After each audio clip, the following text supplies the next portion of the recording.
मई माह का दूसरा रविवार मदर्स डे के रूप में पूरे विश्व में मनाया जाता है और उस दिन पुत्र अपनी माता को भेंट करते, उसका आदर करते, उनके साथ दिन व्यतीत करते और आनंद मनाते हैं। लेकिन क्या परमेश्वर चाहता है कि हम एक ही दिन अपनी माँ का आदर करें या उनको भेंट दें या उनके साथ समय व्यतीत करें? परमेश्वर चाहता है कि हम पूरे 365 दिन इस कार्य को करें, क्योंकि परमेश्वर की ये इच्छा है और उसकी ये आज्ञा है कि तू अपने पिता और अपनी माता का आदर करना।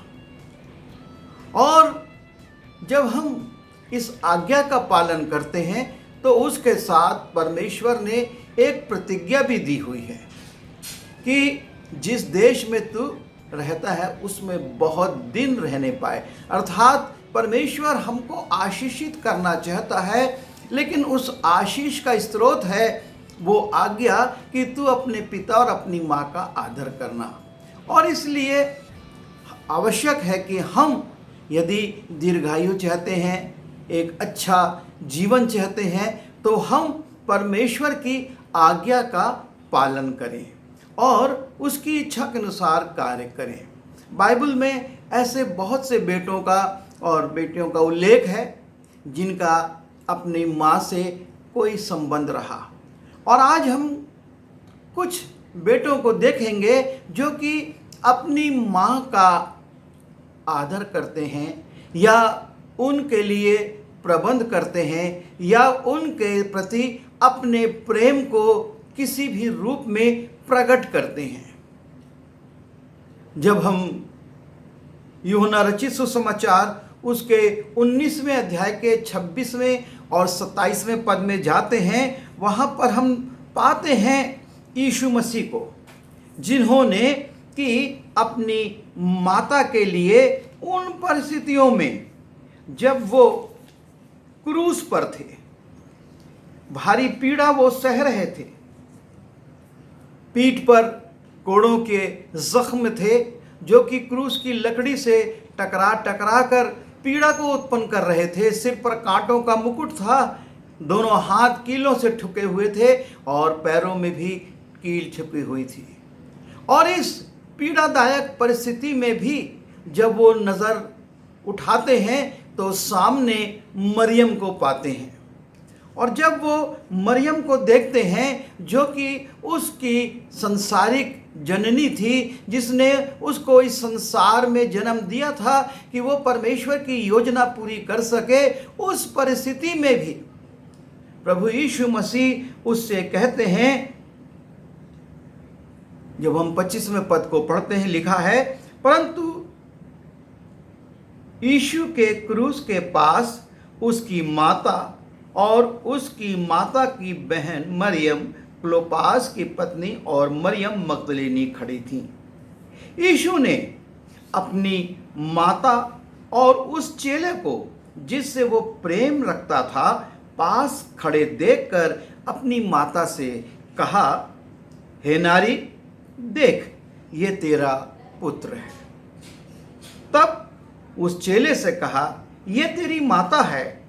और उसी समय से वो चेला उसे अपने घर ले गया। इन विपरीत परिस्थितियों में भी यीशु मसीह अपने पुत्र होने के दायित्व को पूरा करते हैं कि उसकी माँ जो कि सांसारिक रूप से उसका पालन पोषण करी थी, उसको बढ़ाई थी, उसको इस योग्य की थी, उसको अनाथ मैं नहीं छोड़ सकता, उसके लिए मुझको प्रबंध करना है। और वो अपने सबसे प्रिय चेले को आज्ञा देता है कि आज से ये तेरी माता है। जीवन में हमारे बहुत सी परिस्थितियां आती हैं और यीशु मसीह की क्रूस से उच्चारित ये तीसरी वाणी हमको इस बात के लिए सचेत करती है कि परिस्थितियां कुछ भी हो, समय कैसा भी हो, अनुकूल हो, प्रतिकूल हो, हमको हर परिस्थिति में अपने जननी का ध्यान रखना है। हमको कोई बहाना बनाकर या किसी चीज़ की आड़ लेकर उसको नज़रअंदाज नहीं करना है। यीशु मसीह ने हर विपरीत परिस्थिति में भी मरियम को देखा और उसके लिए प्रबंध किया, और हम बड़ी आसानी से अपने हाथ झाड़ लेते हैं। यीशु मसीह ने कहा था कि तुम अपनी रीति विधियों के कारण परमेश्वर की आज्ञा को टाल देते हो। तुम यदि कह देते हो कि जो आराम, जो सहायता, जो चीज़ें मैं तुम पिता को दे सकता था, वो मैंने परमेश्वर को कुर्बान कर दी, और तब तुम्हें अपने माता पिता का आदर करना या उनकी सेवा करना, उनकी चिंता करने की आवश्यकता नहीं है। परमेश्वर ने ये नहीं कहा, ये मनुष्यों ने अपनी सुविधा के लिए बना लिया था, और इसका यीशु मसीह ने निषेध किया था, इसका विरोध किया था कि ये गलत है। और इस बात को उन्होंने क्रूस पर फिर से सिद्ध किया कि जो मैं बोलता हूँ वही मैं करता हूँ, और मैं यहाँ पर भी अपने कर्तव्य से विमुख नहीं हूँ, लेकिन मैं उसके प्रति सजग हूँ। और मैं इस स्त्री को, जो मेरी जननी है, जो मेरी माता कहलाती है, जो मेरी माता है भी, जिसने मुझको जन्म दिया है, उसको मैं अनाथ छोड़कर नहीं जा रहा हूँ। अब तो मुझको परमेश्वर की योजना में जाना ही है, लेकिन सांसारिक रूप से मैं उसका प्रबंध कर रहा हूँ, और वो इस पृथ्वी पर इस व्यक्ति के साथ, मेरे इस प्रिय शिष्य के साथ एक माता के रूप में, और ये शिष्य एक पुत्र के रूप में उनका प्रबंध करेगा। एक और पुत्र का वर्णन है जो कि अपनी माता का आदर करता है और उसको सम्मानित करता है, और ये पुत्र है सुलेमान। जब हम पहला राजा उसके दूसरे अध्याय के 19वें पद में जाते हैं, वहाँ पर हम देखते हैं, तब बतशेबा अदोनिया के लिए राजा सुलेमान से बातचीत करने को उसके पास गई, और राजा उसकी भेंट के लिए उठा और उसे दंडवत करके अपने सिंहासन पर बैठ गया। फिर राजा ने अपनी माता के लिए एक सिंहासन रख दिया और वह उसकी दाहिनी ओर बैठ गई। राजा सुलेमान जबकि अपने दरबार में हैं, सारे मंत्री और सारे पदाधिकारी उस शासन के उसके सामने बैठे हुए हैं, और जब उसकी माता बतशेबा वहाँ प्रवेश करती है, लिखा है कि वो अपने सिंहासन से उठता है, उसे दंडवत करता है।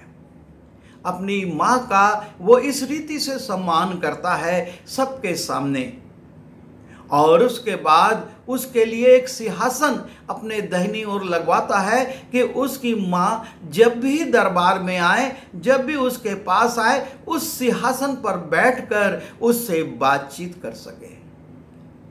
ये है माता का आदर।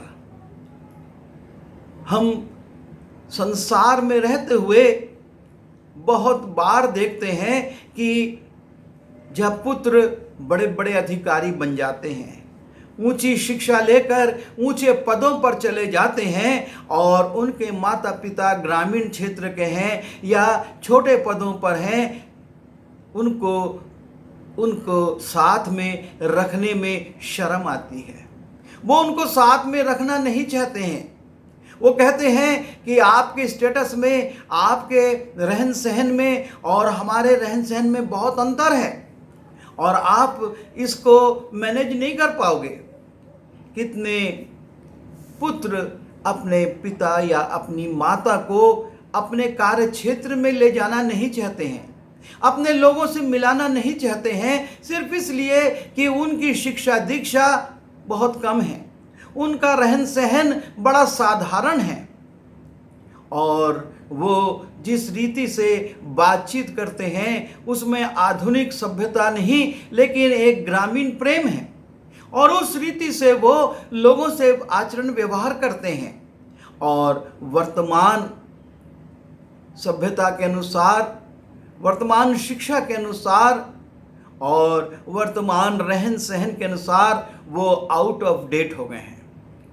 वो समय के अनुकूल परिवर्तित नहीं हो पाए हैं और इसलिए पुत्र अपने पिता को या अपनी माता को अपने साथ नहीं रखना चाहते।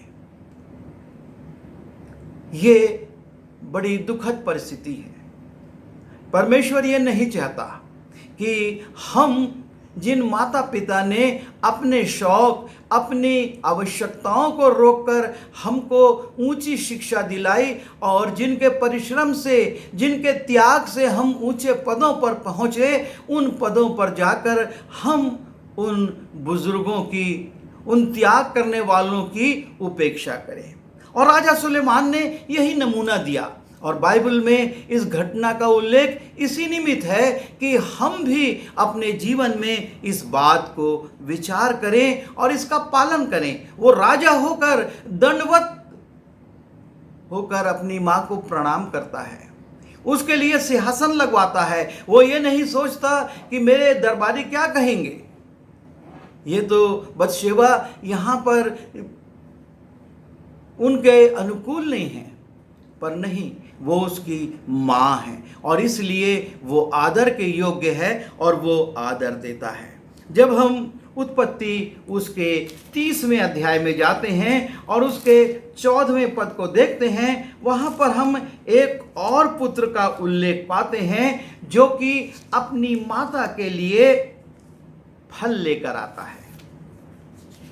रूबेन का उल्लेख है उत्पत्ति उसके 30वें अध्याय के 14वें पद में, और लिखा है, गेहूं की कटनी के दिनों में रूबेन को मैदान में दूधा फल मिले और वो उनको अपनी माता लिया के पास ले आया।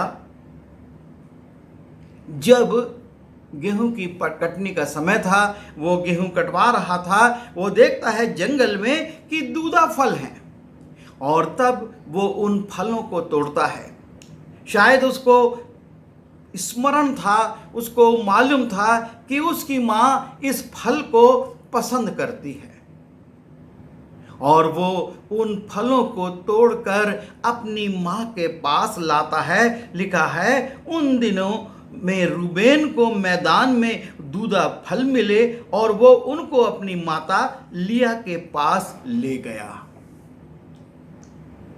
महत्वपूर्ण ये बात नहीं है कि वो फल कितने महंगे थे, कितने कीमती थे, लेकिन महत्वपूर्ण बात यह है कि जब हमको कोई ऐसी चीज़ मिलती है जो हम जानते हैं कि ये हमारे प्रियों के लिए, बुजुर्गों के लिए, माँ के लिए, पिता के लिए उनके इच्छा के अनुसार है, तो हमको उन तक उन वस्तुओं को पहुँचाना है। हमको उनकी पसंद का ध्यान रखकर, वो चीज़ की कीमत नहीं है, पर कीमत इस बात की है कि रूबेन जंगल से वो दूधा फल लेकर अपनी माँ तक ले जाता है। हमारे पास कई चीज़ें आती हैं और उनको हम अपनी पत्नी के लिए या अपने किसी प्रिय के लिए रख लेते हैं या ले जाकर चुपचाप खा लेते हैं या रख लेते हैं। पर बाइबल की ये घटना एक लाइन है, लेकिन इसी में एक महत्वपूर्ण संदेश है कि हम अपने माँ के लिए क्या ले जा रहे हैं। क्या हम उनके चिंता करके उनके प्रति अपने प्रेम को प्रकट करने के लिए उनको ये चीज़ें दे रहे हैं, या स्वार्थी बनकर अपने लिए रख ले रहे हैं, अपने परिवार के लिए, अपनी पत्नी, अपने बच्चों के लिए रख ले रहे हैं और माँ को अलग कर दे रहे हैं, पिता को अलग कर दे रहे हैं। ये बात सोचनीय है, इस बात पर हमको विचार करना है। ये मदर्स डे या फादर्स डे की बात नहीं, लेकिन ये 365 और लीप ईयर वर्ष में 366 दिन विचार करने की बात है। जब हम बाइबल में न्यायों की पुस्तक उसके 14वें अध्याय के 9वें पद को देखते हैं, वहाँ पर भी एक पुत्र का उल्लेख है और ये पुत्र अपने माता और अपने पिता को अपने हाथ से निकाले हुए मधु से तृप्त करता है। शिमशोन ने एक सिंह को मार डाला था और कुछ दिन के बाद जब वो वहाँ से गुजरता है तो सोचता हूँ मैं देखूँ तो उस सिंह की लोथ को, और वहाँ पर मधुमक्खियों ने एक छत्ता बना लिया था और वो उसमें से मधु निकालता है। और जब हम 9वें पद को पढ़ते हैं तब लिखा हुआ है, तब वह उसमें से कुछ हाथ में लेकर खाते खाते अपने माता पिता के पास गया और उनको ये बिना बताए कि मैंने इसको सिंह की लोथ में से निकाला है कुछ दिया, और उन्होंने भी उसे खाया। महत्वपूर्ण बात ये नहीं थी कि शिमशोन ने उसको कहाँ से निकाला था, वो स्वयं उसको खा रहा था और खाकर माँ के पास या पिता के पास नहीं आता, लेकिन उसको लेकर आता और उनको भी देता है। आप और मैं जो भी अर्जित करते हैं, जो भी प्राप्त करते हैं, उसमें सिर्फ मेरा हक नहीं है, मैंने कमाया है ये मेरा है नहीं, लेकिन इसमें उन बुजुर्गों का जिन्होंने हमको इस पृथ्वी पर जन्म दिया, जिन्होंने हमारा पालन पोषण किया, जिन्होंने हमारी चिंता करी और आज इस लायक बनाया है कि हम कुछ अर्जित कर सके हैं, हम कुछ प्राप्त कर सकते हैं, हम इतने ताकतवर हैं, हम इतने ज्ञानवान हैं, हम इतने शिक्षित हैं कि हम कुछ अच्छा प्राप्त कर सकते हैं, तो उसमें उन प्रियों का भी, उन आदरणीय लोगों का भी हक है और उनको वो देना ज़रूरी है। परमेश्वर ये चाहता है कि हम उनके प्रति अपने हक को पूरा करें। जब हम अपने हक को उनके लिए पूरा करते हैं, परमेश्वर को ये भाता है, परमेश्वर को ये अच्छा लगता है और वो चाहता है कि आप और मैं इस कार्य को करें।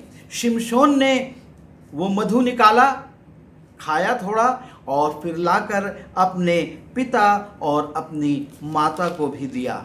और यही बात परमेश्वर आपके और मेरे जीवन में चाहता है कि हम उस काम को करें। लिखा हुआ है, जब हम पहला तीमुथियुस उसके 5वें अध्याय के 2 पद में जाते हैं, और यदि किसी विधवा के लड़के बाले या नाती पोते हों तो वे पहले अपने ही घराने के साथ भक्ति का बर्ताव करना और अपने माता पिता आदि को उनका हक देना सीखें, क्योंकि ये परमेश्वर को भाता है। उनका हक, आप और मैं जो अपनी माँ को देते हैं या अपने पिता को देते हैं, ये उन पर एहसान नहीं करते, लेकिन ये उनका हक है जो कि हम उनको देते हैं। और इसीलिए पौलुस तीमुथियुस की मंडली को लिखता है, अपने माता पिता को उनका हक देना सीखें, क्योंकि ये परमेश्वर को भाता है। परमेश्वर को अच्छा लगता है जब आप और मैं अपने पिता अपनी माता के लिए कुछ करते हैं। यीशु मसीह ने क्रूस पर से किया, सुलेमान राजा ने भरे दरबार में अपनी मां का आदर किया, और शिमशोन ने और रूबेन ने जो उनको मिला, जो उनके पास था, वो उनको ले जाकर अपने माता को और अपने पिता को देते हैं।